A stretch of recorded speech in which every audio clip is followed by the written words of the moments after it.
This is Phil Bell on the Daily Mojo with your morning update. Now, there's some great news coming out of Washington, D.C. BLAG, the bipartisan legal advisory group, which is part of the U.S. House of Representatives, recently ruled that the January 6th committee was illegitimate. Now, you and I as patriots knew it was illegitimate from the start. After all, how can a committee of the House of Representatives be legitimate if the minority members could not appoint the people they wanted to the committee? And oh, by the way, if there was no limit on its jurisdiction.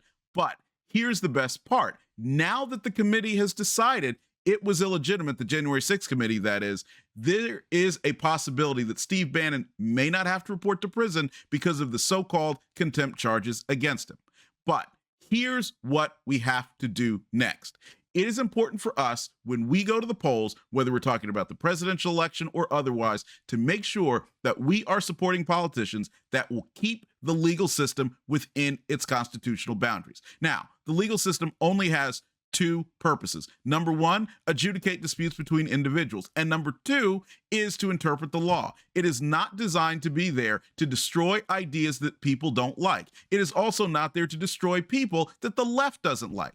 It's up to us to make sure that it no longer has that opportunity. And the politicians we support must be willing to reform the legal system to prevent this from ever happening in the future. And that also includes Democrats because, frankly, lawfare is bad no matter who is doing it.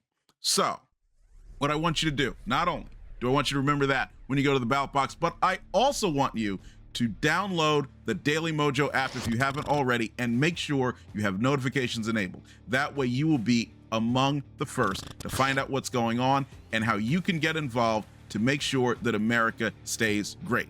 We'll see you tomorrow, and I hope you have a great day. Phil Bell's Morning Update is only on the Daily Mojo.com.